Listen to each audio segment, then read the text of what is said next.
മീര ഉത്തമയായ ഒരു ഭാര്യയാണ്. ഭർത്താവിൻ്റെ മോശ സമയത്ത് അയാളെ വിട്ടിട്ട് പോകുന്ന സ്ത്രീകളുണ്ട്. പക്ഷേ നമ്മുടെ മോൾ അങ്ങനെയല്ല. അതെ, ആദർശനെ കൊണ്ട് ഇതുപോലെ കൃത്യം ചെയ്യാൻ സാധിക്കില്ല എന്നാണ് എൻ്റെ വിശ്വാസം. ഇതിലെന്തൊക്കെയോ ചതിയുണ്ട്. അതാണ് കൂടുതൽ സൂക്ഷിക്കേണ്ടത്. ഇതുവരെയുള്ള കാര്യങ്ങൾ വെച്ച് നോക്കുമ്പോൾ ശത്രു പുറത്തു നിന്നാണെന്ന് തോന്നുന്നില്ല. ഏതായാലും വിശദമായ ഒരു അന്വേഷണം നടത്തണം. അതാണ് വേണ്ടത്. മീരമോൾ ഒറ്റയ്ക്കാണെന്നുള്ളൊരു തോന്നല് അവൾക്കുണ്ടാകാൻ പാടില്ല. എന്തിനും നമ്മൾ അവൾക്കൊപ്പം ഉണ്ടാകുമെന്നുള്ളൊരു ധൈര്യം അവൾക്ക് കൊടുക്കണം. അത് ഹരിയെ കൊണ്ടേ സാധിക്കൂ. എന്നെ കൊണ്ട് കഴിയുന്ന പോലെ ഞാൻ മോൾക്കൊപ്പം നിൽക്കും. അതാ വേണ്ടത്.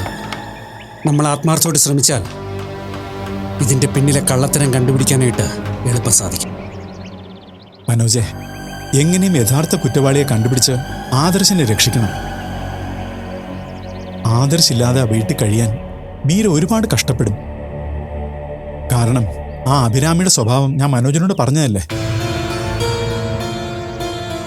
എങ്കിൽ പിന്നെ ആദർശ് വരുന്നവരെ നമുക്ക് മീരമോളെ വീട്ടിലേക്ക് കൂട്ടിക്കൊണ്ടുവന്നാലോ? അത് ശരിയാവില്ല മനോജെ.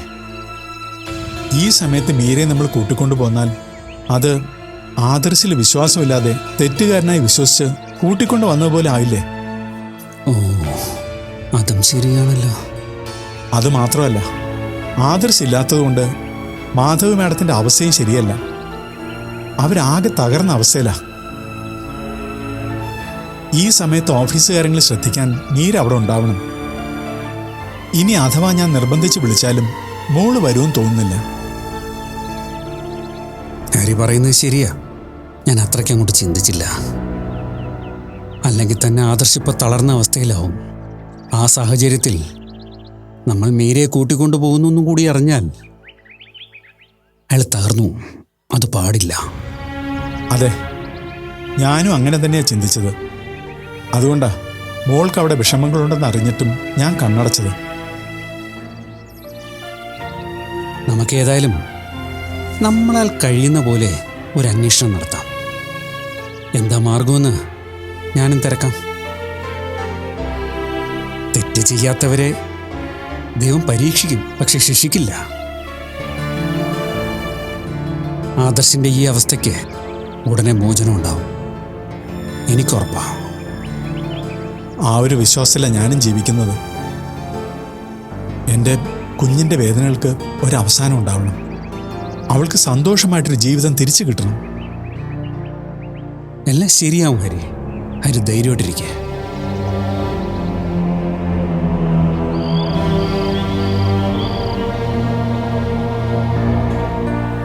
സുഭദ്രേച്ചി വിളിച്ചിരുന്നു. ഉടനെ എത്തുമെന്നാ പറഞ്ഞത്. ആന്റി യാത്ര കഴിഞ്ഞ് തിരിച്ചെത്തുന്ന സമയം കൊണ്ട് ഇവിടെ എന്തൊക്കെയാ നടന്നത്? അതെ, ആദർശിന്റെ വിവാഹവും ഇപ്പോഴത്തെ പ്രശ്നങ്ങളും എല്ലാം വളരെ പെട്ടെന്നല്ലായിരുന്നു. ഇവിടെ സംഭവിച്ചതിന് ഒരു പരിധിവരെ അമ്മയും ഉത്തരവാദിയാണ്. നീ എന്താ അഭി പറയുന്നത്? എന്റെ മകൻ ഈ കഷ്ടപ്പെടുന്നത് ഞാനും കൂടെ ഉത്തരവാദിയാണെന്നോ? അങ്ങനെയല്ല. ഈ മീരയായുള്ള വിവാഹം അമ്മയുടെ എടുത്തുചാട്ടം ആയിരുന്നില്ലേ? വിവാഹം നടന്നില്ലെങ്കിൽ എന്ത് ദോഷമാണെന്നല്ലേ അന്ന് പറഞ്ഞത്? ആ പേര് പറഞ്ഞല്ലേ അമ്മയും സുഭദ്രാന്റിയും കൂടെ ആദർശിനെ വിവാഹത്തിന് നിർബന്ധിച്ചത്. എന്നിട്ടിപ്പോ കണ്ടില്ലേ, അവന്റെ ലൈഫിലെ ഏറ്റവും മോശം സമയം വന്നിരിക്കുന്നത് വിവാഹത്തിന് ശേഷമാ.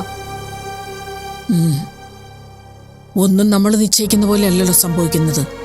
ഇതൊക്കെ അനുഭവിക്കണമെന്ന് ആദർശിന്റെ തലയിൽ വരച്ചിട്ടുണ്ടാവും. ഓ, ഇനി അങ്ങനെ പറഞ്ഞാ മതിയല്ലോ. പിന്നെ ഞാൻ എന്താ വേണ്ടത്? നീ തന്നെ പറ. അമ്മയെ വിഷമിപ്പിക്കാൻ പറഞ്ഞതല്ല, എന്റെ സങ്കടം കൊണ്ട് പറഞ്ഞതാ. എന്നും അനുജന്റെ പേരിൽ അഹങ്കരിച്ച് നടന്നവളാ ഞാൻ. എന്നിട്ടിപ്പോ പാവം മോൻ. നമുക്കുണ്ടാകുന്ന സങ്കടത്തിന്റെ എത്രയോ ഇരട്ടിയായിരിക്കും അവൻ അനുഭവിക്കുന്നത്. അതെ. പിന്നെ നീയും വിഘ്നേഷും കൂടി വേണം സുഭദ്രേച്ചിയെ പോയി കൂട്ടിക്കൊണ്ടുവരേണ്ടത്. ഡൽഹിയിൽ നിന്ന് ഫ്ലൈറ്റിൽ കയറുന്നതിന് മുമ്പ് ചേച്ചി വിളിക്കും. അതമ്മ വിട്ടേക്ക്, ഞാൻ കൃത്യമായിട്ട് ചെയ്തോളാം. പിന്നെ ഞാൻ പറയുന്നത് കേട്ടിട്ട് അമ്മ തെറ്റിദ്ധരിക്കരുത്. എന്താ അഭി? സമയം ഇത്രയായിട്ടും മീര വന്നില്ലല്ലോ. അവളുടെ ഈ പോക്ക് ശരിയല്ല അമ്മേ. ഓഫീസിൽ തിരക്കുണ്ടായിരിക്കും അഭി, അതായിരിക്കും അവള് വൈകുന്നത്. എന്ത് തിരക്ക്? ഇതൊന്നും അല്ല. ചോദിക്കാനും പറയാനും ആരും ഇല്ലാത്തതുകൊണ്ട് അത് അവള് മുതലെടുക്കുന്നതാ. ഏതിലെ പോയാലും എപ്പോ വന്നാലും ആരും ഒരു കുറ്റം പറയില്ലെന്ന് അവൾക്ക് നന്നായിട്ട് അറിയാം. മീര അങ്ങനെ മോശമായ ഒരു കാര്യത്തിന് പോകുമെന്ന് ഞാൻ കരുതുന്നില്ല. ഓഫീസിൽ ആദർശില്ലാത്തതിന്റെ പ്രശ്നങ്ങൾ കാണും, അതായിരിക്കും അവള് വൈകുന്നത്. അങ്ങനെ ഓർത്ത് എല്ലാം കണ്ടില്ല കേട്ടില്ല എന്ന് കരുതി ഇരിക്കാനൊന്നും എനിക്ക് പറ്റില്ല. ദേ അവള് വന്നെന്ന് തോന്നുന്നു. അമ്മേ, ഞാൻ അവളോട് ചോദിക്കും. അമ്മ വെറുതെ അവൾക്കൊപ്പം നിന്ന് എന്നെ എതിർക്കരുത്. വേണ്ട ബി, അല്ലെങ്കിൽ തന്നെ മനസ്സമാധാനം ഇല്ല. ഇനി പുതിയ പ്രശ്നങ്ങൾ വേണ്ട. അത് ശരിയല്ല അമ്മേ. നാളെ ആദർശം നമ്മളെ കുറ്റം പറയാൻ ഇടയാവരുത്. അതിന് ചോദിക്കേണ്ട കാര്യങ്ങൾ ചോദിക്ക തന്നെ വേണം.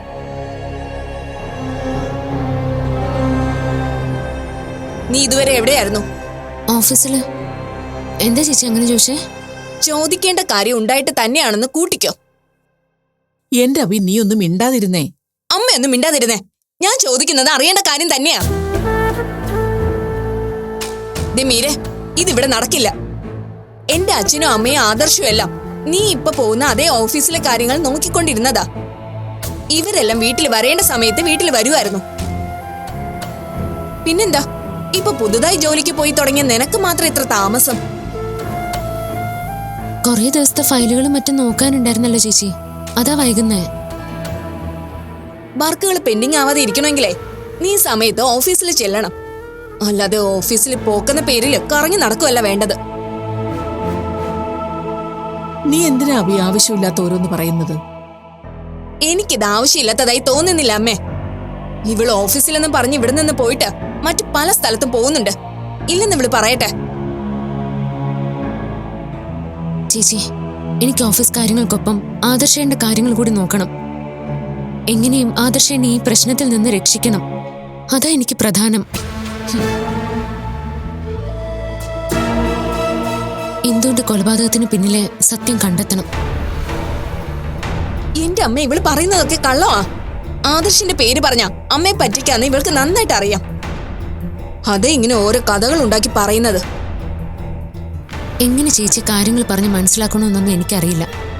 ഞാൻ പറയുന്നതൊക്കെ സത്യ. ഓഫീസ് കാര്യങ്ങൾക്കൊപ്പം അല്ലെങ്കിൽ അതിനേക്കാളും എനിക്ക് പ്രധാനം അദ്ദേഹത്തെ രക്ഷിക്കുക എന്നുള്ളതാ. അതിനുവേണ്ടി എന്റെ കഴിവിന്റെ പരമാവധി ഞാൻ ശ്രമിക്കും.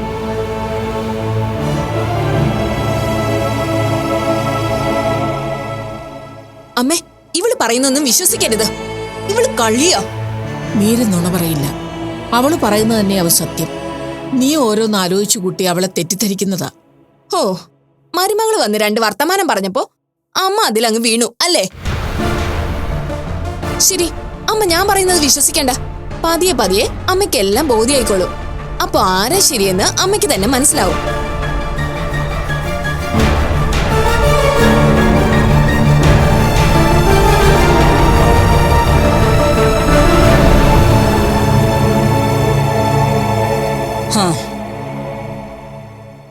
നീ ഇങ്ങനെ ഇവിടെ മൊബൈൽ നോക്കിയിരുന്നു?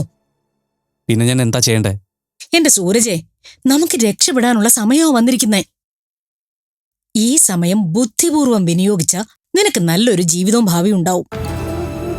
അമ്മ എന്തൊക്കെയാ ഈ പറയുന്നത്? എനിക്കൊന്നും മനസ്സിലാവുന്നില്ല. അമ്മ എന്താ എനിക്ക് കല്യാണം ആലോചിക്കാനുള്ള പുറപ്പാടാണോ? പിന്നെ ജോലിയും കൂലിയും ഇല്ലാതിരിക്കുന്ന നിന്നെ കെട്ടിക്കാൻ എനിക്ക് വട്ടല്ലേ?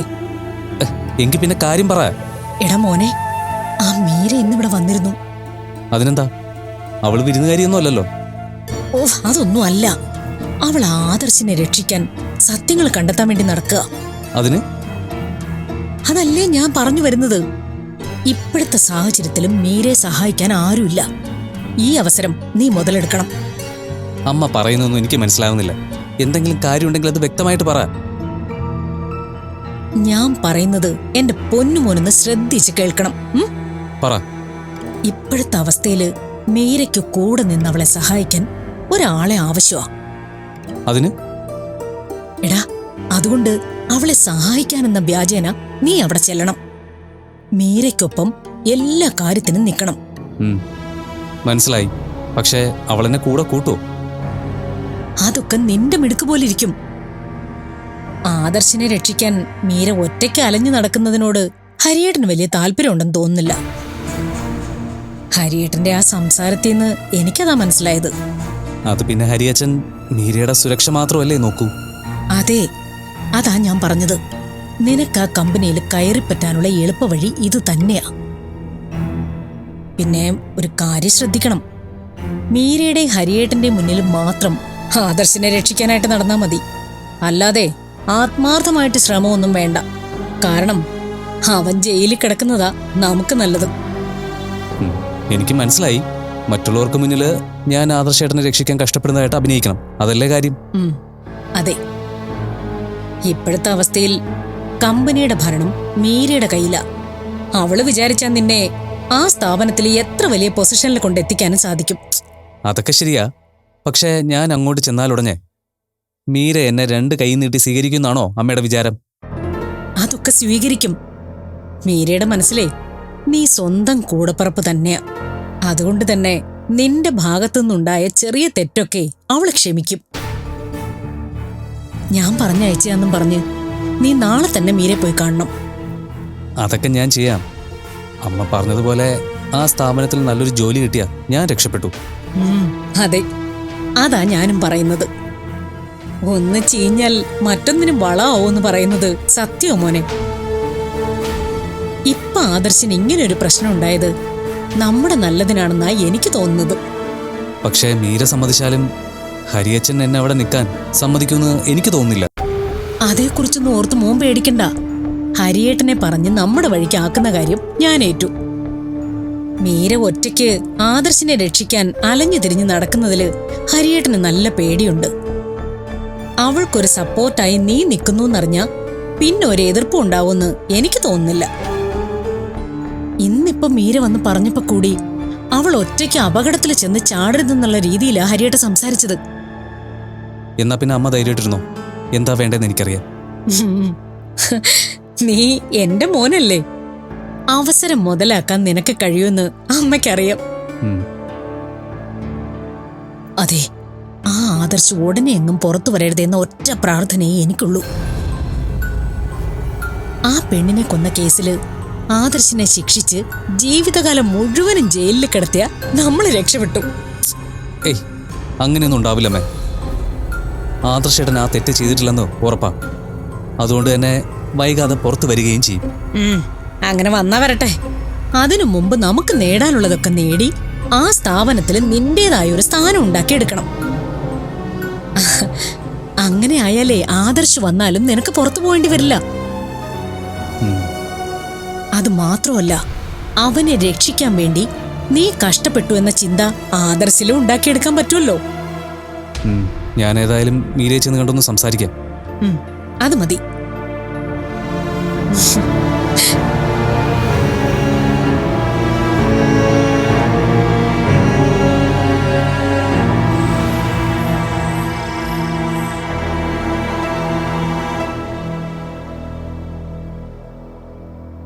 ഞാനിന്ന് ഹരിയെ കണ്ടിരുന്നു. ഹരി എന്തു പറഞ്ഞു? ആദർശിന്റെ കാര്യത്തില് എന്തെങ്കിലും തീരുമാനമായോ? ഒന്നും ആയില്ലമ്മേ. ഹരി വലിയ സങ്കടത്തിലാ. മീരയുടെ അവസ്ഥ പറഞ്ഞ് ഒരുപാട് വിഷമിച്ചു. എന്നാലും എന്റെ മോക്ക് ഇങ്ങനൊരു അവസ്ഥ വരുമെന്ന് ഞാൻ സ്വപ്നത്തിൽ പോലും കരുതിയിരുന്നതല്ല. അവളുടെ സങ്കടങ്ങൾക്കെല്ലാം കൂടി ഭഗവാൻ കൊടുത്ത സമ്മാനമാണ് ഈ വിവാഹമെന്നാ ഞാൻ കരുതിയിരുന്നത്. അതന്നെ ഹരിയുടെയും വിഷമം. മീര വിവാഹം ഉടനെ വേണ്ടാന്ന് പറഞ്ഞിട്ടും നമ്മളെല്ലാരും കൂടെ നിർബന്ധം പറഞ്ഞിട്ടല്ലേ വിവാഹം നടത്തിയത്. അതിങ്ങനെ ആയിപ്പോയതിൽ ഹരിക്ക് നല്ല വിഷമമുണ്ട്. ഈശ്വരന്മാരെന്തിനാ എന്റെ കുഞ്ഞിനോട് ഇങ്ങനെ ക്രൂരത കാണിക്കുന്നെന്ന് എനിക്ക് മനസ്സിലാവുന്നില്ല. ആർക്കും ഒരു ദോഷവും വരണമെന്ന് എന്റെ കുട്ടി ആഗ്രഹിക്കില്ല. അറിവായ കാലം മുതല് എല്ലാവരെയും സഹായിക്കാനേ അവള് ശ്രമിച്ചിട്ടുള്ളൂ. എന്നിട്ടും നമ്മ വിഷമിക്കാതെ, എല്ലാം ശരിയാവും. ആദർശിനെ രക്ഷിക്കാനുള്ള ഓട്ടത്തിലാ മീര. ഹരിയെ ചെന്ന് കണ്ടിരുന്നു എന്ന് പറഞ്ഞു. ആദർശ് അങ്ങനെ ഒരു തെറ്റ് ചെയ്തിട്ടില്ലെന്ന് മീരമോൾക്ക് ഉറപ്പാണെന്ന്. മോൾ അങ്ങനെ ഉറച്ചു വിശ്വസിക്കുന്നുണ്ടെങ്കിൽ അത് തന്നെയാവും സത്യം. അല്ലെങ്കിലും ഇത്തരം ഒരു കുറ്റം ആദർശിന്റെ ഭാഗത്തൊന്നും ഉണ്ടാവുമെന്ന് ഞാനും വിശ്വസിക്കുന്നില്ല. ആദർശ് ഇക്കാര്യത്തിൽ നിരപരാധി തന്നെയാ. ഇന്ന് ആര് പറഞ്ഞു? നിങ്ങളുടെ കയ്യിൽ അതിന് തെളിവുണ്ടോ? നീ എന്തിനാ ഇക്കാര്യത്തിൽ ഇങ്ങനെ സംസാരിക്കുന്നേ? ഞാൻ പറയുന്നത് സത്യമാണ്. ആദർശ് ഇങ്ങനൊരു തെറ്റ് ചെയ്തിട്ടില്ലെന്ന് നമ്മളെങ്ങനെ വിശ്വസിക്കും? ഈ വിവാഹാലോചന മുതലുള്ള പരിചയമല്ലേ നമുക്ക് ആദർശിനോടുള്ളൂ. അതിനു മുൻപ് ആദർശ് ആരായിരുന്നെന്നോ സ്വഭാവം എന്തായിരുന്നെന്നോ നമുക്കറിയില്ലല്ലോ. പിന്നെങ്ങനെ ആദർശ് നിരപരാധിയാണെന്ന് പറയും? അല്ലെങ്കിൽ തന്നെ ആലോചിച്ച ഏത് കൊച്ചുകുട്ടിക്ക് മനസ്സിലാവുന്ന കാര്യമല്ലേ ഉള്ളൂ. ആദർശിനെ പോലെ സമ്പന്നനായ സുന്ദരനായ ഒരു ചെറുപ്പക്കാരന് മീരയെ പോലെ ഒരു സാധാരണക്കാരിയായ പെൺകുട്ടിയെ വിവാഹം ആലോചിക്കോ? ഈ ആലോചന തന്നെ അവരുടെ ബുദ്ധിയാ. നമ്മളെപ്പോലെയുള്ള സാധാരണക്കാര് ഇങ്ങനൊരു ആലോചന വരുമ്പോ അതെന്തോ വലിയ സംഭവമാണെന്ന് കരുതി കൂടുതലൊന്നും ആലോചിക്കാതെ ചാടി പുറപ്പെടും. അവർക്ക് തുല്യരായ ആൾക്കാരായിരുന്നെങ്കിൽ അവര് കൂടുതൽ അന്വേഷിച്ചേനെ. അപ്പോ രഹസ്യങ്ങളൊക്കെ പരസ്യമാവില്ലേ? ഇങ്ങനെയൊന്നും ആയിരുന്നില്ലല്ലോ നീ സംസാരിച്ചിരുന്നേ. മീരയുടെ വിവാഹം നടക്കില്ല എന്നൊരു സ്റ്റേജ് വന്നപ്പോ വിദ്യയ്ക്ക് വേണ്ടി ആലോചിക്കാന്ന് വരെ നീ പറഞ്ഞതല്ലേ? അല്ല, അത് പിന്നെ എനിക്കന്ന് അങ്ങനെ ഒരു അബദ്ധം പറ്റി. ഹോ, പക്ഷെ ദൈവാധീനം കൊണ്ട് അത് മാറിപ്പോയി. എന്റെ മോള് രക്ഷപ്പെട്ടു. അതെന്താ തന്നെ അങ്ങനെ പറഞ്ഞത്? മീരയും നമ്മുടെ കുട്ടിയല്ലേ. വിദ്യയെ പോലെ തന്നെയാ എനിക്ക് എന്റെ മീരമോളും. അമ്മ അങ്ങനെ നുണയൊന്നും പറയണ്ട. അമ്മയ്ക്ക് വിദ്യ മീര ഒരുപോലൊന്നുമല്ല. ഒരിക്കലും അമ്മ 2 പേരക്കുട്ടികളെ ഒരുപോലെ കണ്ടിട്ടുമില്ല. മീരയോട് അമ്മ എന്നും സ്നേഹ കൂടുതൽ കാണിച്ച് എന്റെ മക്കളോട് വേർതിരിവ് കാണിച്ചിട്ടുണ്ട്. നീ എന്തൊക്കെയാ വിളിച്ചു പറയുന്നേ? ഞാൻ പറഞ്ഞ സത്യമല്ലേ? അല്ലെന്നേ, മാനുചേട്ടന്റെ നെഞ്ചി കൈവച്ച് പറയാൻ പറ്റുമോ? എനിക്ക് എന്റെ കൊച്ചുമക്കളെല്ലാം ഒരുപോലെ തന്നെയാ. പിന്നെ മായയില്ലാത്തോണ്ട് മീരമോളുടെ കാര്യത്തില് കുറച്ച് കൂടുതൽ കരുതൽ കാണിച്ചിട്ടുണ്ട്. അതിന് തന്നെയാ വേറെ വ്യത്യാസം എന്ന് പറയുന്നത്. ഞാനെന്തെങ്കിലും പറഞ്ഞാ നിങ്ങൾക്കൊക്കെ കുറ്റമല്ലേ? അതുകൊണ്ട് ഞാൻ കൂടുതലൊന്നും പറയുന്നില്ല. സാഹചര്യം നോക്കി സംസാരിക്കുക തന്നെ. അമ്മ ഒന്നാമത് മീരമോളുടെ കാര്യം ഓർത്ത് വിഷമിച്ചിരിക്കുക. അല്ല, ഇതിലിത്ര വിഷമിക്കാൻ എന്തിരിക്കുന്നു? ആദർശിന്റെ തനി സ്വഭാവം മനസ്സിലാക്കിയ സ്ഥിതിക്ക് മീരക്കുട്ടി വീട്ടിലേക്ക് വരിക. എന്നിട്ട് ഈ ബന്ധം അങ്ങ് അവസാനിപ്പിക്കണം. ഇതൊക്കെ നിസ്സാരമായിട്ട് ചെയ്യാവുന്ന കാര്യങ്ങളാണോ? ആദർശ് ഇപ്പോഴേ പുറത്തുള്ള ഒരാളല്ല, മീരയുടെ ഭർത്താവാ. ഭർത്താവിനൊരു പ്രശ്നം വരുമ്പോ വഴിയിൽ ഉപേക്ഷിക്കാണോ വേണ്ടത്? അതെ, അത് മാത്രമല്ല, ആദർശ് നിരപരാധിയാണെന്നുള്ള കാര്യത്തിൽ ഒരു സംശയവുമില്ല. മനോജേട്ടൻ അതും പറഞ്ഞോണ്ടിരുന്നോ? നിരപരാധികളെ പോലീസ് അറസ്റ്റ് ചെയ്തോണ്ട് പോയില്ലേ ചെയ്യുന്നേ? പിന്നെ ഞാനൊരു കാര്യം പറഞ്ഞേക്കാം. ആദർശിന്റെ വീട്ടുകാരുമായി ഇനി നമുക്ക് ഒരു ഇടപാടും വേണ്ട. ഒരു പാവം പിടിച്ച പെൺകുട്ടിയെ കൊന്നവനവൻ. നമുക്ക് ആ പ്രായത്തിലൊരു മോളുള്ളതാ, അതാരും മറക്കണ്ട. മീരമോളെ അങ്ങനെ ഉപേക്ഷിക്കാൻ പറ്റില്ല മോളെ. അതിന് മീര ഉപേക്ഷിക്കാൻ ആര് പറഞ്ഞു? അവളെ ആ വീട്ടിൽ നിന്നും ആദർശിന്റെ പിടിയിൽ നിന്നും രക്ഷിക്കണമെന്നേ ഞാൻ പറഞ്ഞുള്ളൂ. ഞാൻ പറയാനുള്ളത് പറഞ്ഞു. ബാക്കിയൊക്കെ നിങ്ങളുടെ ഇഷ്ടം പോലെ ചെയ്യും.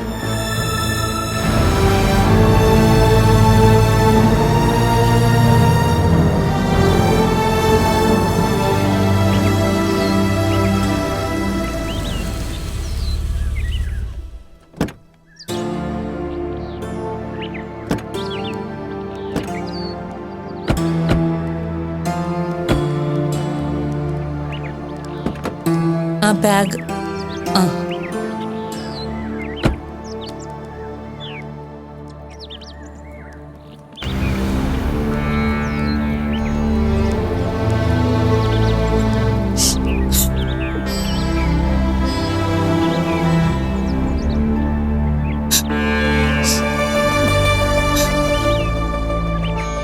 ഭഗവാന്റെ കൈലാസം നേരിൽ കണ്ട കഥകൾ പറയാൻ വന്ന എന്നെ ഇങ്ങനെ കണ്ണീരോടെ സ്വീകരിക്കേണ്ടി വന്നല്ലോ മാധവി.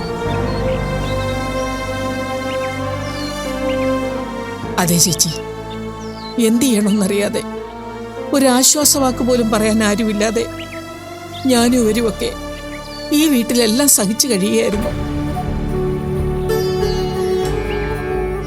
ആദർശുണ്ടായിരുന്നെങ്കിൽ അവനായിരുന്നു ഇപ്പൊ ചേച്ചിയെ കൂട്ടിക്കൊണ്ടു വരേണ്ടിയിരുന്നത്. അതെ, എങ്കിൽ കൈലാസത്തിലേക്കുള്ള വഴിയിലെ വിശേഷങ്ങളെല്ലാം ഇവിടെ എത്തുന്നതിന് മുൻപ് പറയിച്ചേനെ. ചേച്ചിയുടെ യാത്രയൊക്കെ സുഖമായിരുന്നു? അതൊക്കെ പതിയെ പതിയെ പറയാം. ഒരുപാട് സംഭവങ്ങളുണ്ട്, ഒരുപാട് കാഴ്ചകളും അനുഭവങ്ങളും പറയാനുണ്ട്. പക്ഷേ അതിന്റെ സന്തോഷമൊന്നും അനുഭവിക്കാൻ പറ്റാത്ത സാഹചര്യമായി പോയില്ലേ ഇവിടെ?